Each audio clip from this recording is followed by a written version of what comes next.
صلى الإله العظيم على المصطفى. بسم الله الرحمن الرحيم. السلام عليكم ورحمة الله وبركاته.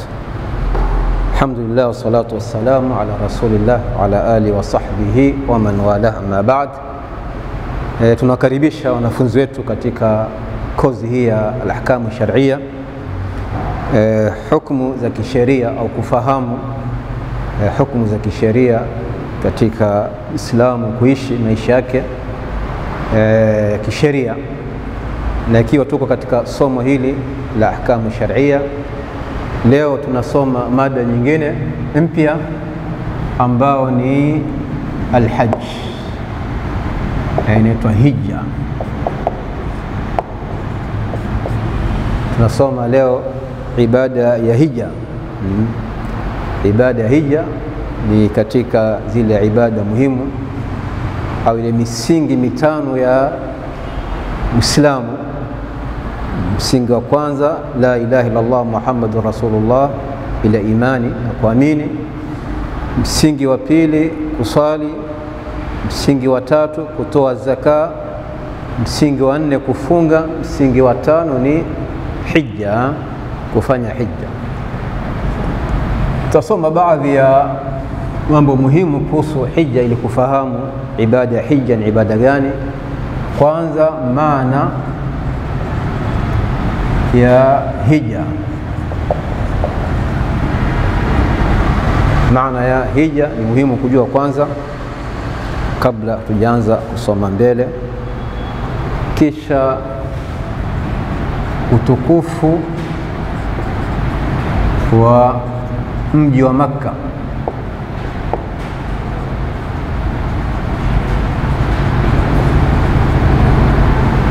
Utukufu wake, utukufu wa mji wa Makka wakati wa hija.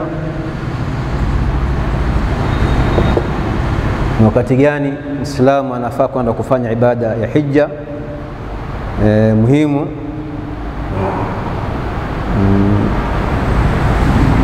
Faida ya hija muhimu kujua na kufahamu. Kisha tutazungumzia namna ya kuhiji. Mwisho, mambo yanayoharibu hija. Mambo yanaharibu hija. Kwa ni somo pana kubwa zaidi, ukiona kwamba kuna masomo muhimu katika ibada hii ya haji, ya kuhiji. Tukianza na maana ya hija, maana ya lugha na maana ya sheria. Lugha ya hija imetupatia maana mbili, kusoma na maana mbili. Kwanza ni kukusudia, pili ni ziara. Lugha ya Kiarabu, maana ya hija ni al-qasd, kukusudia kufanya jambo fulani, mtaqasd, kukusudia. Maana ya pili ni ziara, kuzuru, kwenda kuzuru. Na kuzuru inajulikana, unazuru nyumba Allah subhanahu wa ta'ala, al-Kaaba, ile nyumba kubwa Allah subhanahu wa ta'ala. Kwa hivyo utaona maana zote mbili ziko katika maana ufahamu wa kisheria, kwa sababu Muislamu akisafiri kwenda kufanya hija, kwanza anakusudia. Na kusudia manake unatia ile nia ya moyoni, mimi natia nia kwenda kufanya ibada ya haji mwaka huu, unakusudia. Jambo la pili, safari yako ya hija ni safari ya ziara, matembezi. Ziara ni kule kutembea. Ziyaratu Baitillahi al-Haram, kutembelea nyumba tukufu ya Allah subhanahu wa ta'ala na sehemu takatifu kula ambazo zipo katika mji wa Makka. Kwa hiyo ndio maana ya hija katika lugha. Sikia, hija katika lugha ya Kiarabu ni kukusudia kufanya jambo la ibada na kuzuru ziara, kutembelea sehemu fulani ambayo inajulikana. Jayid. Katika lugha, katika sheria sasa, nini hija? Katika sheria hija ni inamaanisha nini? Wanasema wanachuoni wa sheria, hija ni kukusudia kutembelea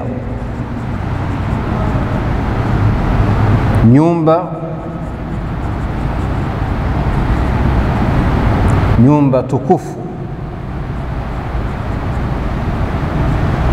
ya Allah.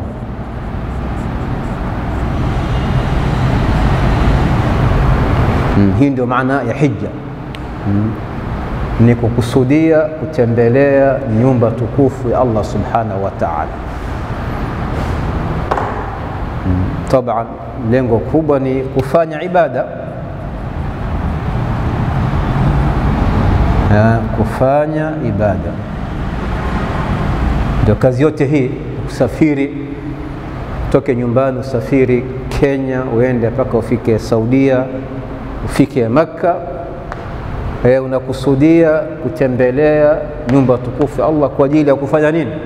Kufanya ibada ya haji, kumwabudu Allah subhanahu wa ta'ala.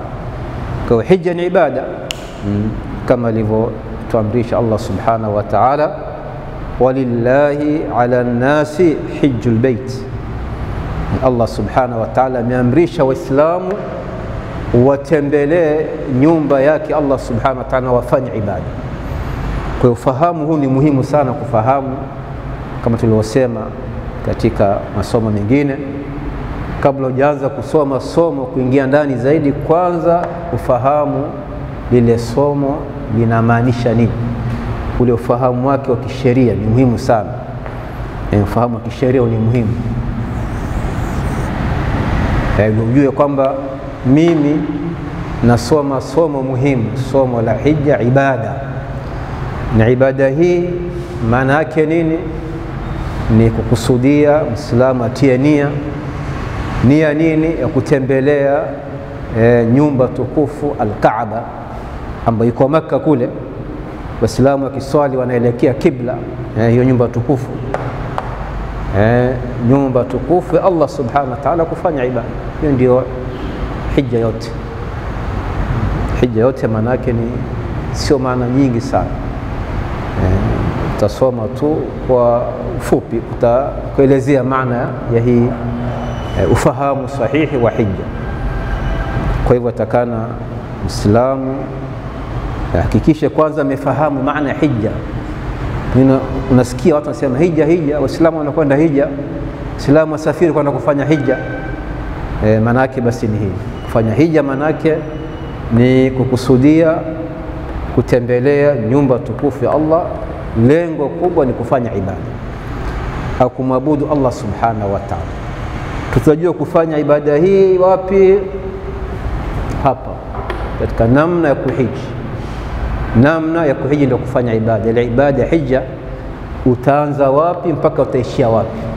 Hiyo ni muhimu.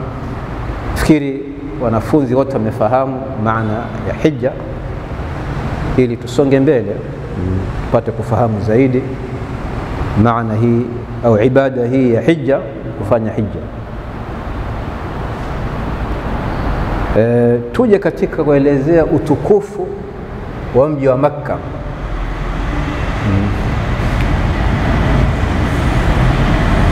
Kwa nini Waislamu wameamrishwa kufunga safari, kusafiri safari ya mbali mpaka waende Makka wakafanye hija, wakatembelee nyumba tukufu Allah subhanahu wa ta'ala? Kama tunavyojua msikiti mtukufu ambao kwamba unapatikana katika mji wa Makka, ambao ndio msikiti uliosifiwa katika Qur'an.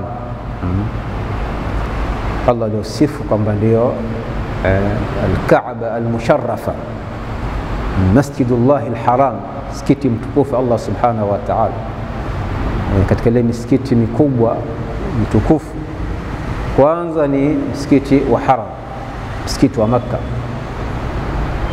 kisha ni msikiti wa Madina, msikiti wa Mtume Muhammad sallallahu alaihi wasallam, kisha ni msikiti wa Al-Aqsa ulioko Palestina, ambao leo Mayahudi wamechukua.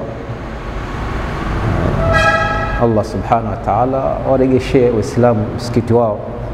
Kwa hivyo tuangalie zile, kwa nini mji wa Makka umekuwa ni mji mtukufu, zile sifa zake za mji wa Makka, kwa sababu ukijua utukufu wa mji wa Makka, basi Muislamu atakuwa na ile hamu.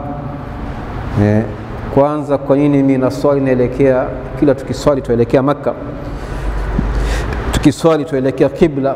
Kibla ni upande wa msikiti mtukufu au nyumba Allah subhanahu wa ta'ala tukufu, tunaelekea huko. Kwa utukufu huu ni muhimu kufahamu. Na ukisoma kitabu ni muhimu upate kitabu hiki, upate nakala ya kitabu, some vizuri. Hapa zimetaja sababu nyingi. Kwanza tunazungumzia Makka, sahau utukufu wa mji wa Makka. Ule mji wa Makka ni ule Makkatul Mukarrama. Ndani ya msikiti wa Makka kuna patikana ile Kaaba tukufu. Ule msikiti kubwa, ndani yake kuna Al-Kaaba, ile Al-Kaaba ambao Waislamu wanazunguka hivi. Al-Kaaba hii inaitwa Al-Kaaba.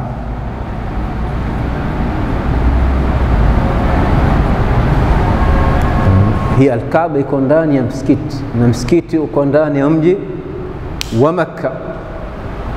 Kwa hivyo unaona kwamba hapa ni utukufu mkubwa. Mji wa Makka umekuwa ni mji mtukufu katika miji yote ulimwengu mzima, kwa sababu ndani ya Makka kuna msikiti mtukufu, na ndani ya msikiti mtukufu kuna nyumba tukufu ya Allah subhanahu wa ta'ala, Al-Kaaba. Huu ni msikiti, hii ni Al-Kaaba. Kwa Muislamu ukiuliza maswala haya mara nyingi unaweza kuulizwa, kwa nini mji wa Makka ni mji ambao kwamba ni mtukufu? Tukisema tutasema Makkatul Mukarrama, mji wa Makka ambao ni mtukufu. Jibu hapa la kwanza, ndani ya mji wa Makka kuna msikiti mtukufu ambao unaitwa Al-Masjidul Haram.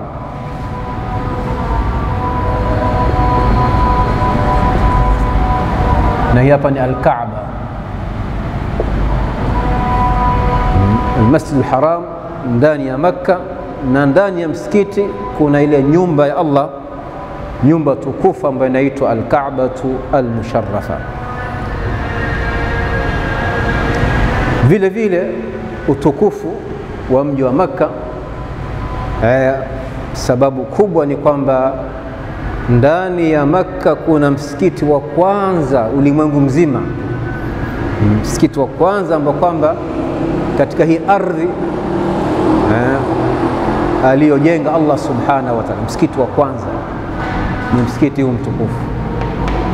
Kabla kujengwa misikiti yote, msikiti wa kwanza ni msikiti wa Al-Haramu Al-Makki ulioko katika mji wa Makka. Kwa hapa tunaona utukufu pia wa mji wa Makka.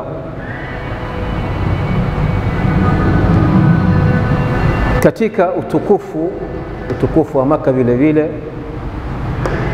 msikiti huu wa Makka, msikiti mtukufu, Muislamu akiswali katika msikiti ule thawabu zake ni nyingi. Thawabu zake zinakuwa nyingi. Malipo ya swala katika msikiti wa Makka inashinda misikiti mingine. ukiswali swala moja thawabu zake ni 100,000. Swala moja tu ukiswali ndani ya msikiti wa Makka unapata thawabu za 100,000. 100,000 sifikiria kitu kidogo.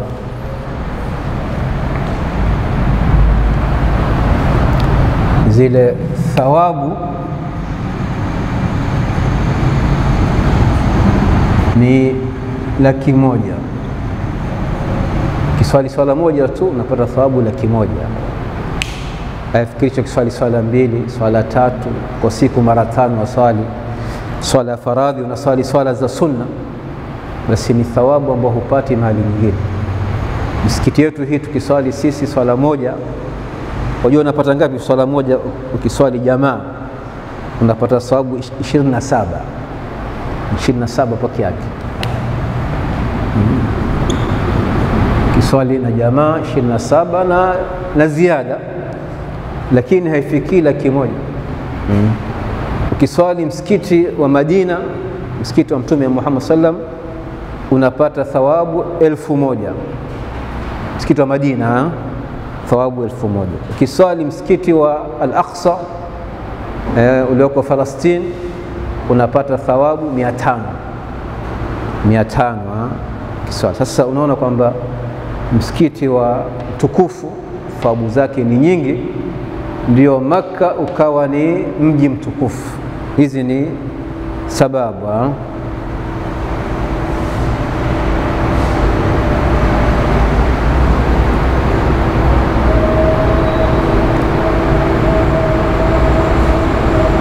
Vile vile kwa nini Makka ni mji mtukufu? Kwa sababu Allah subhanahu wa ta'ala ametuamrisha sisi Waislamu kusafiri katika ulimwengu mzima. Tumeambiwa tusafiri tuende sehemu moja pekee yake, msikiti wa Haram. Ndio asli Muislamu kusafiri kwake, safari yake ya ibada kubwa katika maisha yake mara moja ni safari ya kuja katika mji wa Makka, ambao ndani ya Makka kuna msikiti wa Haram na kuna Al-Kaaba, ile nyumba Allah subhanahu wa ta'ala tukufu. Hii pia ni kuonyesha kwamba Makka ndio mji mtukufu, kwa sababu Allah subhanahu wa ta'ala yeye mwenyewe ni mtukufu na amechagua Makka hiyo ni pahali patakatifu. Kwa hivyo tutasoma, imeelezewa mengi katika kitabu kwa nini mji wa Makka ni mji mtukufu. Utapata faida za ziada inshallah. Tuje katika wakati.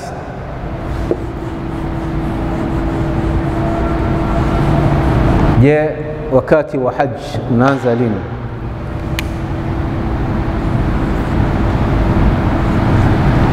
Wakati wa haji ni wakati gani? Kama tulivyosoma katika zaka, ibada ya zaka ina wakati wake maalum, ibada ya kufunga ina wakati wake maalum, ibada ya sala ina wakati wake maalum, na ibada ya haji pia ina wakati wake maalum ambao Muislamu atakana kufika pale mji wa Makka, afanye ile, aanze kufanya ibada ya haji.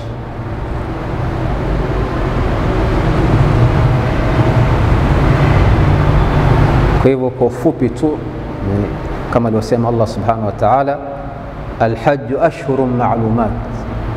Al-hajju ashhurun ma'lumat, mwezi wa haji au ibada ya haji ina siku zake zinajulikana, miezi ni miezi ile mitatu. Ukitaka kutiania sasa kwenda haji, inaanza na mwezi wa Shawwal baada ya Ramadhan, ile mwezi wa baada Ramadhan, mfungo mosi na mfungo wa pili na mfungo wa tatu. Hii miezi mitatu ni miezi ya Muislamu kujiandaa kwa ajili ya haji. Mfungo mosi ni maandalizi na mfungo wa pili ni maandalizi. Mfungo wa tatu Dhulhijja ndio sasa ibada na haji. Inaanza tarehe 8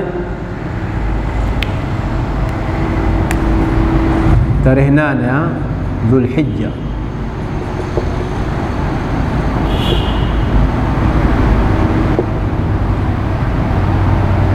mpaka mpaka tarehe 13 Dhulhijja. Hapo ndio, hizi ndio siku wakati wa hija ni kuanzia tarehe 8 siku ya 8, maana katika mwezi wa mfungo 3 katika kalenda ya Hijria ya Kiislamu. Baada ya Ramadhani tunaingia Shawwal, Dhulqa'da, mfungo mosi, mfungo pili, mfungo 3 Dhulhijja. Tarehe 8 ikifika ndio ibada ya haji inaanza. Mahujaji wote wanakuja Makka, pale wanakusanyika kwa ajili ya kuanza ibada ya haji mpaka kufikia tarehe 13. Ile tarehe 10 ni siku ya Eidul Adha, kisha 11, 12, 13 hapa inakuwa ile haji imekwisha. Kwa hiyo ni siku kama siku ngapi? 9, 10, 11, 12, kama siku 5.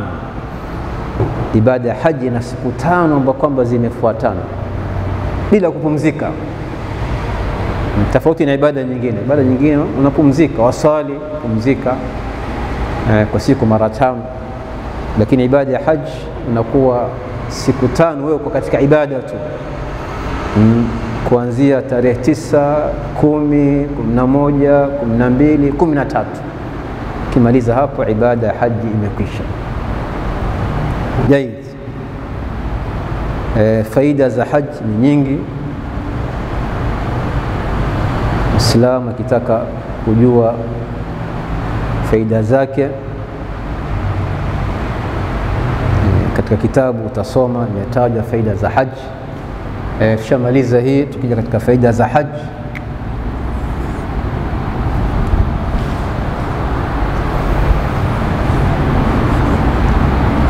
Katika kitabu zimetajwa faida za haji ni nyingi.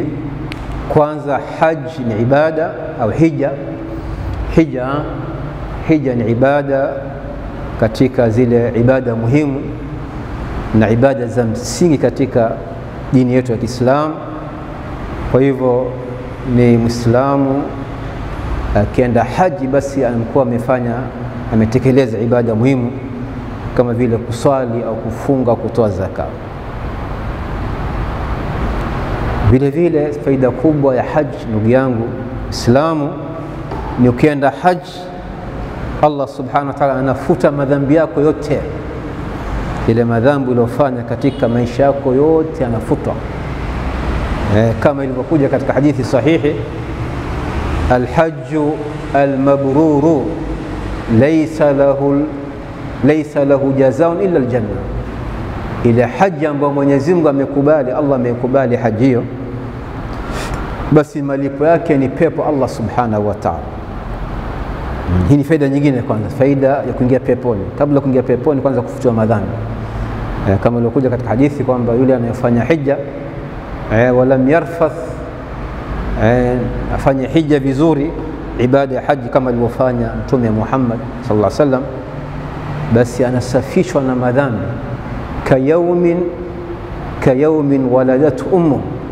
Anarudi kwake nyumbani au kwao au mjini au nchi yao akiwa amesafishwa na madhambi yote, kama mtoto aliozaliwa leo. Mtoto akizaliwa kitoka katika tumbo la mamake hana madhambi, safi kabisa. Basi na yule haji anakwenda kufanya hija, anarudi nyumbani akiwa amesafika na madhambi yote. Hii ni faida kubwa katika faida kubwa za haji.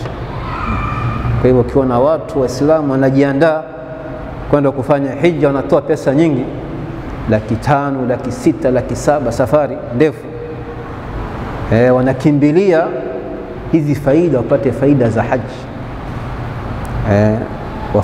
wafutiwe madhambi yao, wasamehewe madhambi, iwe sababu ya kuingia katika pepo Allah subhanahu wa ta'ala, kujitoa na moto wa Jahannam. Kwa hivyo hizi ni faida, baadhi ya faida muhimu, na ukisoma kitabu alhamdulillah kwa lugha ya Kiswahili, kitabu pia kimeelezea faida hizi nyingi sana. Tukienda katika ile namna ya kuhiji,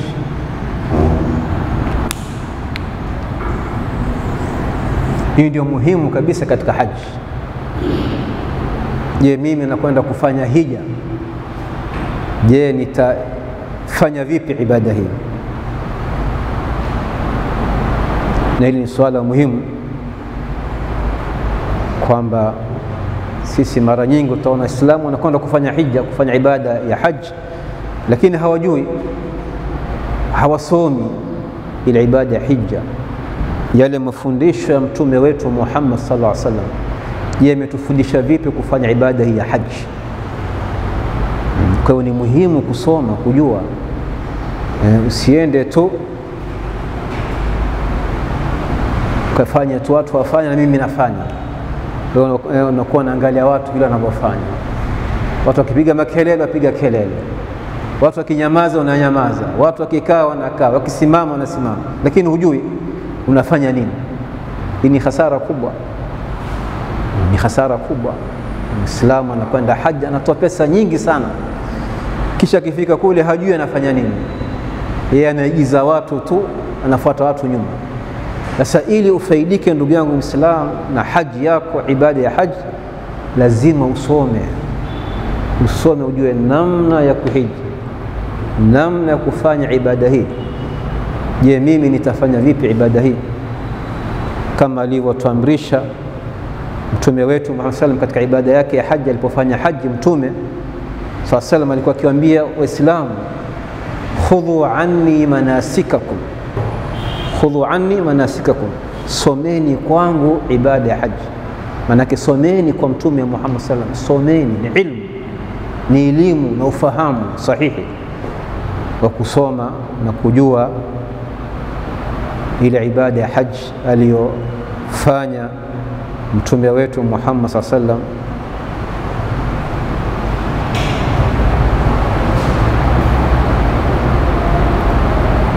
Jambo la kwanza muhimu katika namna haji ni kutia nia.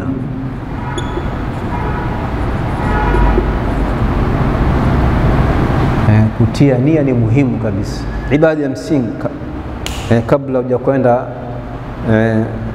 hujafika Makka, utie nia kwamba mimi insha Allah nakwenda kufanya ibada ya haji. Ukitoka nyumbani pale umetoka ukiosha tia nia. Na vizuri zaidi pia ukifika, kuna sehemu inaitwa miqat. Miqati ni sehemu nje za mji wa Makka. Mkifika katika hiyo miqat, kwa mfano hii ni Makka, hii ni Makka ya sasa. Huku nje kuna miqat kama vituo, hii inaitwa vituo fulani, kwamba mtu akipita pale, sawa umepita na ndege au umepita na gari, basi atakana utie nia. Kwa mfano ukiwa unatoka Kenya au Tanzania au Uganda, ukifika sehemu inaitwa Yalamlam, kituo cha kutia nia. Ukifika hapa, basi mnatangaziwa na wale wahuduma wa ndege, wanawaambia mujiandae kutia nia ya haji au ya umra, kabla ya dakika 15 tutafika kile kituo. Basi yatakana pale uwe macho kabisa, jiandae. Ukifika pale utatia nia, useme nia ni kusema labbaika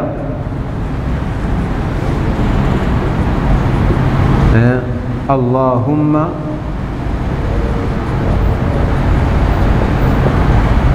hajjan, labbaika Allahumma hajjan, inatosha hiyo. Fika pale labbaika Allahumma hajjan, ushatia nia, unasonga mbele safari. Pia ushavaa ile nguo yako, ikiwa ni mwanamume umevaa ile nguo ya juu na ya chini, umetoa nguo nyingine, masuruali, mashati umeweka kando. Hii ni namna ya kutia nia. Sasa ukifika Makka kule, kama ukifika tarehe 8, basi ndio kabisa ushaingia katika hija. Lakini ukifika Makka kabla tarehe 8 ya mwezi wa mfungo tatu, pengine umefika tarehe 1, basi kwanza utafanya umra, utakwenda ufanya umra. Umra pia ni ibada ambayo kwamba inatangulia hija. Utafanya umra, ukimaliza umra kisha utapumzika mpaka tarehe 8. Utapumzika pale Makka, tarehe 8 ikifika ndio utasema tena labbaika Allahumma hajja. Pale ulipo nyumbani katika hoteli pale, ili asubuhi ya tarehe 8 ikifika dhuhuri utavaa nguo zako zile, utatia nia labbaika Allahumma hajja. Muhimu kusoma hii ibada ya haji kabla hujasafiri. Alhamdulillah tuko na kitabu kizuri hapa, imepangwa vizuri mpangilio na utaratibu wa kufanya hija.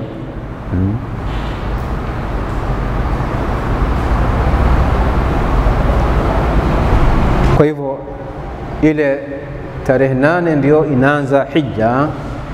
Tarehe 8 tunaanza na tarehe 8. Hii tarehe 8 hii ya haji tunafika sehemu inaitwa Mina. Kifika Mina pale sasa ndio kituo cha kwanza cha haji kinaanza Mina. Tarehe 8 mahujaji wote kutoka Makka wanakwenda Mina, wanalala Mina kwa ajili ya ibada muhimu ya siku ya pili ya tarehe 9, inaitwa Arafa. Kusimama katika viwanja vya Arafa ambao kwamba ndio ibada ya haji ya msingi baada ya kutia nia. Kutia nia kisha ni kusimama Arafa. Ni tarehe 9, tarehe 8 kisha tarehe 9. Ni tarehe 9 kwa maneno na mafundisho ya mtume wetu Muhammad aliposema alhajju Arafa, alhajju Arafatu. Haji ni kusimama Arafa. Ukiwa umetia nia kisha usisahau ibada hii muhimu, ibada ya kusimama Arafa tarehe 9, kuanzia ile mchana wakati wa dhuhuri, kisha kuswali swala ya dhuhuri na swala ya asiri pamoja. Mnakaa pale, mahujaji wote wanakaa pale Arafa, wanaendelea kuomba dua zao, kumtaja Mwenyezi Mungu, kusoma Qur'ani mpaka jioni. Ni siku ya 9, tarehe 9 ni siku ya 9 ile hija alofanya mtume wetu Muhammad sallallahu alaihi wasallam. Ikifika jioni mnaondoka Arafa, mnakwenda sehemu inaitwa Muzdalifa. Muzdalifa yote ni tarehe 9, yote katika tarehe 9 tunafanya, au haja nafanya mambo haya katika tarehe 9. Pale Arafa mnashinda Arafa kuanzia saa 6:30 mpaka kuswali baada ya sala mpaka wakati wa maghrib.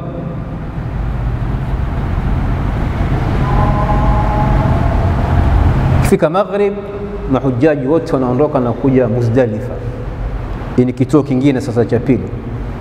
Tumeanza na kituo cha Mina, kituo cha Arafa, kituo cha Muzdalifa. Mkifika hapa ni usiku maana baada maghrib mnasali, mahujaji wanasali salatul maghrib na salatul isha pamoja, wanalala mpaka asubuhi. Asubuhi tarehe 10 sasa, tarehe 10 ndio wanakwenda, wanarudi tena wapi? Wanarudi Mina. Mahujaji wote wanarudi tena kwa wapi? Mina. To katika namna ya kufanya hija, namna ya kuhiji tarehe 10, mahujaji wote wale waliokuwa wameenda Arafa wakaenda Muzdalifa wanarudi Mina. Na tarehe 10 ni siku ya hija, ni siku ya Eid. Tukiwa Mina pale kuna mambo muhimu tunafanya katika tarehe 10 hii. Tarehe 10 tukiwa Mina haji anafanya mambo haya muhimu. Kwanza kunyoa nywele au kupunguza kwa wanaume peke yao. Wanawake si lazima kunyoa, kupunguza kidogo.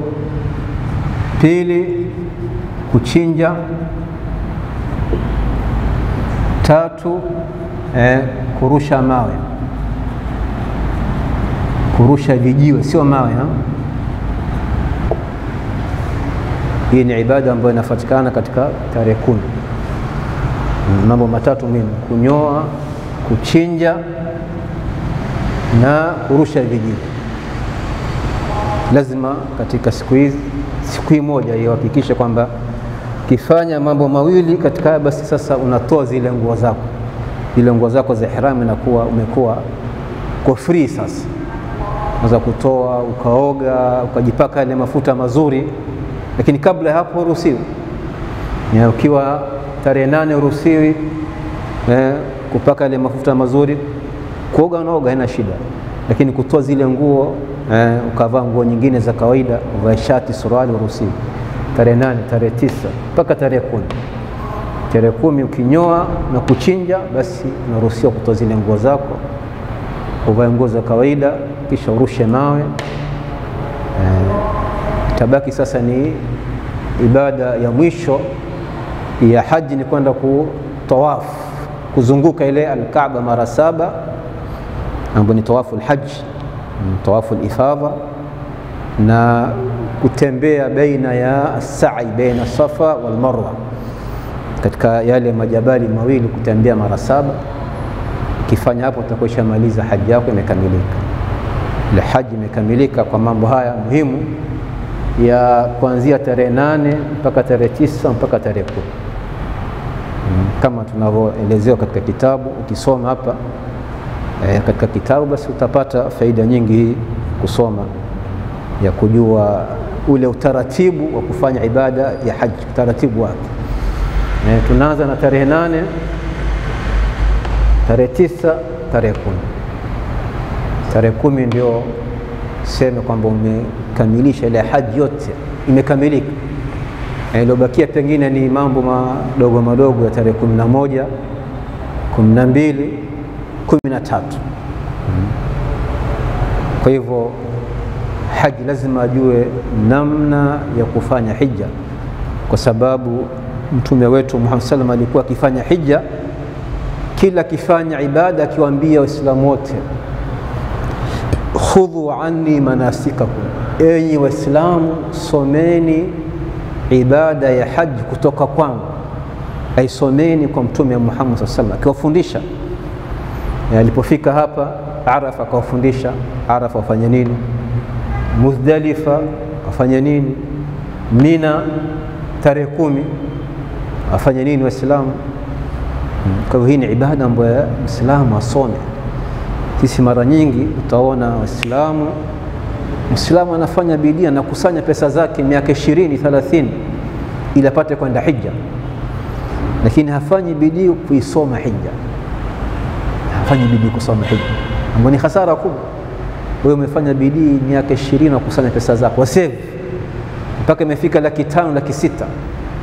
Leo wasafiri unakwenda kufanya hija Makka na hujui, hapo ni hasara kubwa, ambapo kusoma hija pengine haitaki miaka 10 wala miaka 20. Ni pale tu umekuwa tayari kwenda hija, usome siku 1, 2, 3, au upate kitabu ambacho kwamba kimeandikwa mafundisho ya mtume Muhammad sallallahu alaihi wasallam, kutufundisha sisi Waislamu kufanya hija, ili ufanye hija kama alivyofanya mtume wetu Muhammad sallallahu alaihi wasallam.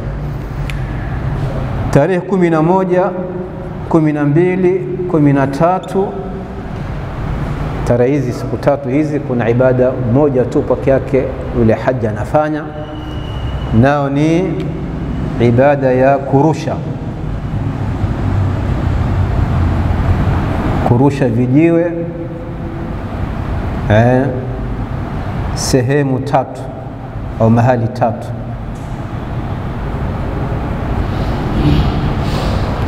Haji anarusha vile vijiwe sehemu 3 kwa kila siku. na kila sehemu anarusha vijiwe 7. Tena hapo anakuwa uko katika Mina, bado uko katika kiwanja cha Mina. Mina hapo ndio unafanya kazi hii. Kuna vile visima au mashimo matatu, mashimo matatu ambapo kwamba haji anarusha yale mawe, kila shimo unarusha mawe 7. Hii inaitwa aljamra, aljamratu as-sughra, aljamratu alwusta, na inaitwa aljamratu alkubra. Jamra manake ni ile shimo lile. Kuna shimo ndogo, shimo la katikati, shimo ambalo kwamba kubwa zaidi. Hapa atarusha vijiwe 7, na hapa atarusha vijiwe 7, na hapa pia vijiwe 7. Kwa atakuwa amerusha vijiwe 21 kwa kila siku. Tarehe 11 atarusha sehemu 3 hizi baada salati dhuhur. 12 vile vile atarusha sehemu 3 hizi.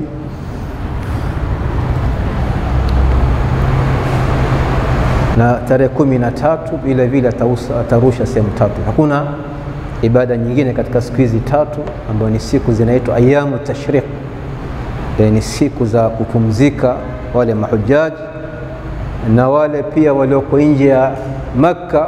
Ni siku za Eid, unasherehekea siku zile za Eid aliyosema Mtume sallam, ayamu tamattu'i al-akli wa shurbi wa tamattu', ni siku za kula na siku za kunywa chakula cha halali na vinywaji vya halali na starehe ya halali siku ya Eid.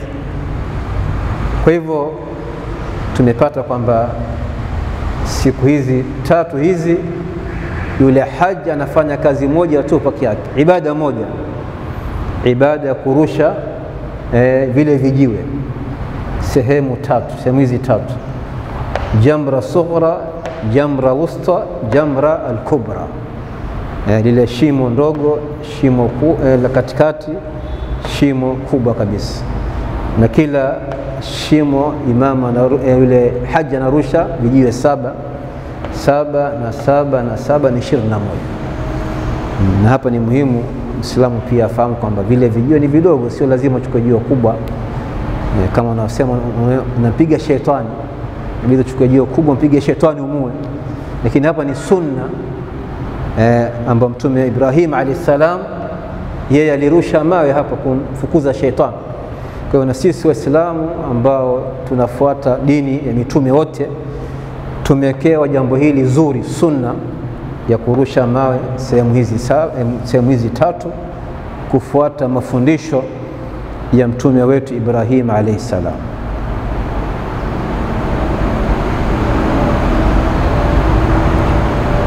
Mambo ya mwisho ni yale mambo ambayo ni haramu kufanya katika haji. Muhimu kujua mambo ambayo ni haramu, mambo yanayoharibu hija. Pia ametajwa hapa katika kitabu hiki kabla hujafika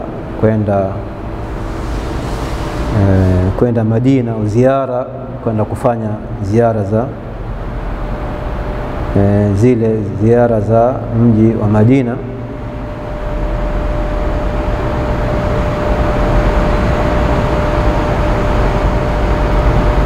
Mambo ya haramu, watuangalia mambo ya haramu kwanza.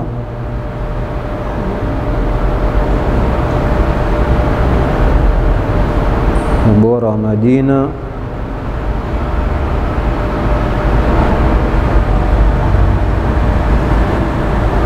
mambo ya haramu kufanya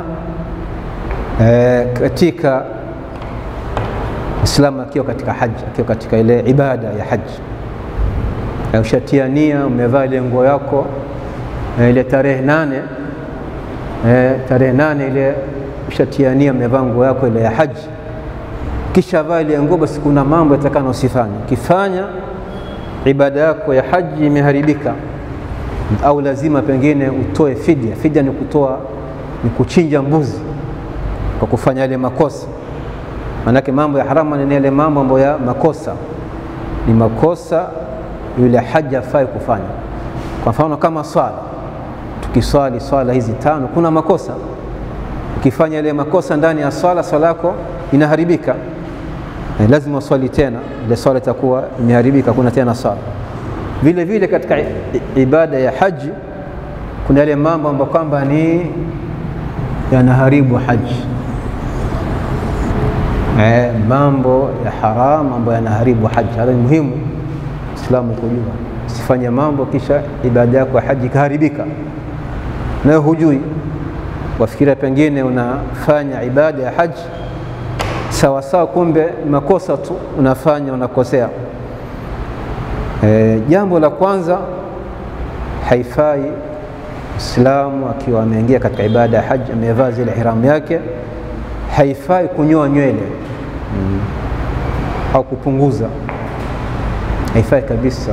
Gusa sehemu za nywele, haifai. Utabaki na ile nguo yako mpaka ile siku ya 10, kuanzia tarehe 8, tarehe 9 mpaka tarehe 10.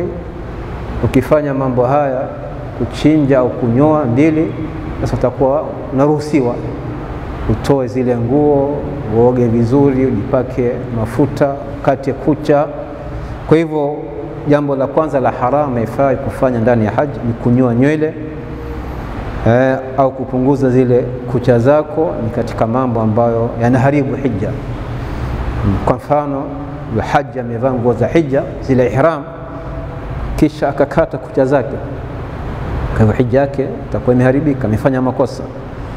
Ili asafishe makosa haya, basi anaambiwa lazima achinje mbuzi mmoja, utoe kafara, fidia. Chinje mbuzi mmoja ndio usamehewe yale madhambi uliyofanya. Au kama kuchinja, basi itakuwa ibada yako ya haji haijakamilika, utakuwa umetoa pesa bure, pesa nyingi, umesafiri, umeenda umerudi, na umekwenda tu kama utalii, kutembea tu Maka kule kuangalia kuna nini, basi ukarudi, lakini upate zile thawabu za wale mahujaji waliofanya hija yao kwa masharti ya hija na utaratibu, na kama vile alivyofundisha Mtume Muhammad sallallahu alaihi wasallam. Jambo la pili ni haram katika hija ni kupaka yale mafuta manukato yale mazuri, sawa kama ni kupaka juu ya zile nguo uliovaa au katika nywele zako au katika mwili, pia haifai, ni haram, inaharibu hija yako.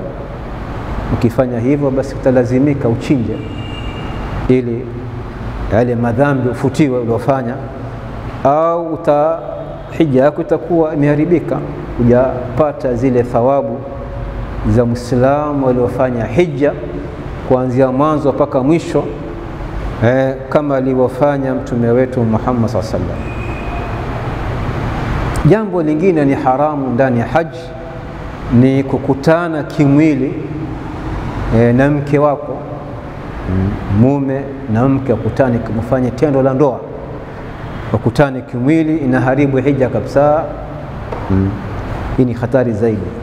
Jambo hili halina kafara, halina kuchinja mbuzi. Ukinyoa nywele uweza ukachinja mbuzi, ukijipaka mafuta yale uweza, lakini ukifanya tendo la ndoa baina ya mke na mume, hija imeharibika.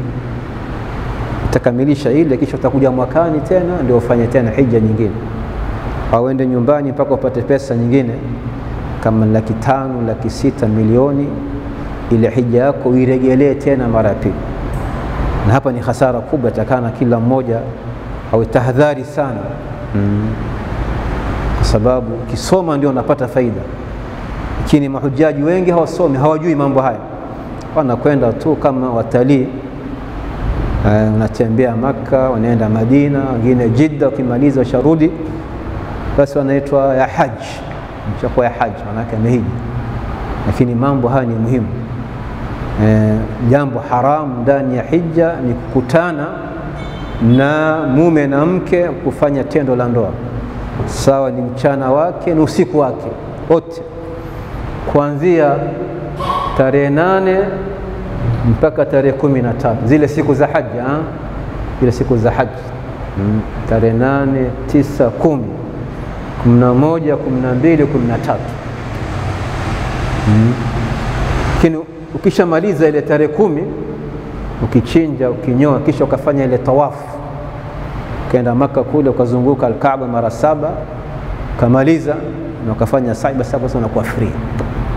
Unakuwa free mpaka pia unaweza kustarehe na mke wako kufanya tendo la ndoa. Lakini ikiwa bado hujamaliza ile tawafu ya mwisho, bado unangoja kufanya tawafu ya mwisho, tawafu ya haji ya kumalizia, huruhusiwi kukutana na mke wako wala huruhusiwi kufanya tendo la ndoa. Jambo la 4 la haram ni kufunga ndoa, pia haifai. Yule ambaye ameingia katika ibada ya haji hafai kufunga ndoa. Kufunga ndoa maana yake ni kuozesha au kuoa wewe au kuozesha mtu mwingine, haifai ndani ya haji. Ngojea, subiri mpaka hija ikimalizika, tarehe 10 ukimaliza mambo yote, alhamdulillah, utaruhusiwa kufanya kila jambo. Kwa hivyo ukifunga ndoa ndani ya haji, siku zile za haji, tarehe 9, tarehe 10, ukiwa bado hujamaliza zile ibada za haji, utalazimika kumaliza, kisha uende nyumbani ufanye tena bidii upate pesa, urudi ufanye tena hija nyingine, ulipe ile hija uliofanya makosa ndani yake. Kwa haya ni mambo ambayo muhimu na ni haramu yule haji kufanya mambo haya. Wote, mume na mke, kunyoa ni mume na mke, kukata kucha mume na mke haifai katika haji. Kutia yale marashi, mafuta mazuri haifai mume na mke. Kufunga ndoa haifai mume na mke. Kufanya tendo la ndoa haifai. Kisha kuna mambo hasa kwa mwanamume peke yake, makatazo ambayo kwamba yanahusu mwanamume peke yake, wanaume peke yao, sio wanawake. Katika makatazo haya ni kule kuvaa nguo inayoonyesha nguo ya kushonwa, kwa mfano ukavaa shati, ukavaa suruali, ukavaa kanzu, na bado uko katika haji tarehe 9, tarehe 10 hujamaliza. So kitoa zile nguo, kivaa nguo nyingine, ibada yako umefanya jambo la haram. Lazima uchinje ili lile jambo la kosa ulilofanya Mwenyezi Mungu akusamehe, akufutia ile madhambi. Vile vile katika mwanamume haruhusiwi kufinika kichwa chake akiwa katika haji. Katika haji takana mwanamume ache kichwa chake wazi, ndio mafundisho ya mtume wetu Muhammad sallam. Kufinika kichwa haifai. Kwa mfano kuvaa kofia au kufunga kilemba haifai kwa mtu anayeko katika haji mwanamume. Mwanamke lazima avae, jifinike mwili wake wote. Tutakuja kusoma mbele wanawake pia mavazi yao, lakini mwanamume katika haji haruhusiwi kufunga kichwa chake, sawa ni kofia au ni kilemba au ni kitu kingine. Haya ni mambo ambayo kwamba yanahusu wanaume peke yao. Kuvaa suruali, kuvaa shati, kuvaa fulana, kuvaa kastuma haifai kabisa. Ni mambo ambayo kwamba ni haramu ndani ya haji. Kufinika kichwa haifai, ni haramu kwa mwanamume. Makatazo mengine ya wanawake hasa kwa mwanamke katika haji. Mwanamke katika haji haruhusiwi kufunga uso wake. Uso wake atakana ache wazi na viganja vya mkono viwe wazi, kama vile akiswali mwanamke akiswali, tunajua anaswali vipi, anafunga mwili wake wote kuanzia juu ya kichwa mpaka chini ya miguu, lakini anaacha uso peke yake unakuwa wazi na viganja vya mkono, viganja peke yake unakuwa wazi. Vile vile akiwa katika ibada ya haji, Mwanamke anaruhusiwa kufunga mwili wake wote, lakini uso wake ache wazi na viganja vya mkono aviache wazi, ila kama pengine kuna sehemu wanaume wengi anaruhusiwa tu kuregesha ile kama kitambara tu anaregesha, lakini hafai kuvaa ile ambayo tunaita ni ninja au niqab. Niqab maana ni nguo ambayo kwamba inashika mwili, na zile kufazatain, zile gloves zinashika mwili. Kwa hivyo ni kama kuna wanaume wengi tu anateremsha ile nguo yake, kama ni kileso au ni nguo amefunga, anateremsha hivi, mikono yake anaficha chini ya nguo yake iliyovaa, lakini hafai kufinika uso wake kwa kuvaa niqab au kuvaa ninja. Vile vile kufinika mikono yake kwa kuvaa zile socks za mikono, wanaita socks za mikono, zile gloves inaifai. Ama mwili mwingine wote lazima mwanamke jifinike kama kawaida, kuanzia nywele zake mpaka chini ya miguu au imefinika, haionekani kabisa.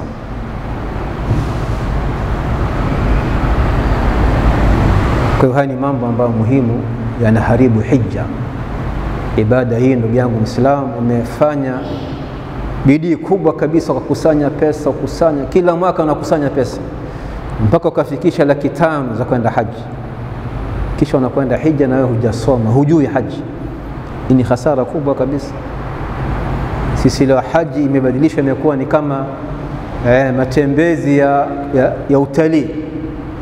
Sisi mara nyingi haji tutaka kujua mji wa Makka kuna nini ndani yake, kuna mahali gani za historia tukatembelee, mji wa Madina kuna mahali gani za historia pahali, lakini hatusomi ibada ya haji. Je, mimi nikienda siku ya tarehe 8 nikitoka Makka kwenda Mina tarehe 8, nikifika Mina nitafanya nini? Tarehe 8 hapa, nikifika Mina hapa nitafanya nini? Je, mtume wetu alifanya nini sallallahu alaihi wasallam akiwa Mina? Akiwa Mina hapa tarehe 8. Je, mtume Muhammad sallallahu alifanya nini hapa? Ametufundisha ibada gani tarehe 8? Tarehe 9 nitafanya nini? Ibada gani? Tarehe 10 kuna ibada gani nifanye? Tarehe 11 kuna ibada gani? 12, 13. Hii ndio hija aliyosema mtume Muhammad sallallahu alaihi wasallam. Someni hija kutoka kwake mtume Muhammad sallallahu alaihi wasallam. Isome hija leo. Hija leo ni hija ya matembezi ya kiutalii. Napewa vitabu, makaratasi makubwa imeandikwa vituo vile ambavyo kwamba vya matembezi au vituo vya kihistoria, kwenda kujua kuna sijui Jabalu Thauri, kuna Gharu Hira. Haya ni mambo ambayo kwamba hayana faida yote katika ibada yako ya haji. Ibada ya haji ni Muislamu kufahamu kuanzia tarehe 8 mpaka tarehe 13 atafanya nini, zile ibada muhimu alizotufundisha mtume wetu Muhammad sallallahu alaihi wasallam. Kwa hivyo leo tumesoma somo hili la haji katika ahkamu sharia, zile hukumu za kisheria, na tumesoma maana ya hija, utukufu wa mji wa Makka, tukajua wakati wa hija unaanza lini, unaishia wapi. Unaanza tarehe 8 mpaka kufikia tarehe 13. Faida kufanya hija, thawabu zake kubwa. Kisha namna ya kuhiji tumesoma kuanzia tarehe 8 mpaka tarehe 13, na tukamalizia na yale mambo ambayo ya haramu au mambo yanayoharibu ibada ya haji, ambapo Muislamu atakana asome na tahadhari sana. Akienda hija basi ajue kwamba kuna 1, 2, 3, 4, 5 ni haramu, haifai katika ibada ya haji kufanya. Kwa haya leo tunamshukuru Allah subhanahu wa ta'ala, na tunakaribisha ndugu wote Waislamu wapya wajiunge na programu hii ya kusoma katika mtandao. Na wewe uliobahatika kuwa na sisi katika darasa hili, basi fanya bidii ufikishe ujumbe huu kwa ndugu zako wengine wanaojua, Waislamu wapya ambao hawajui programu hii ya kusoma kupitia mtandao wa Africa Academy. ili Islamu wengi wajiunge wapate faida zaidi. Kusoma ni bure, haina malipo, na vile vile unapata cheti cha kusoma kuonyesha kwamba umesoma Uislamu na umefahamu. Wallahu a'lam wa sallallahu ala nabina Muhammadin wa ala alihi wa sahbihi wa sallam. Wassalamu alaykum wa rahmatullahi wa barakatuh.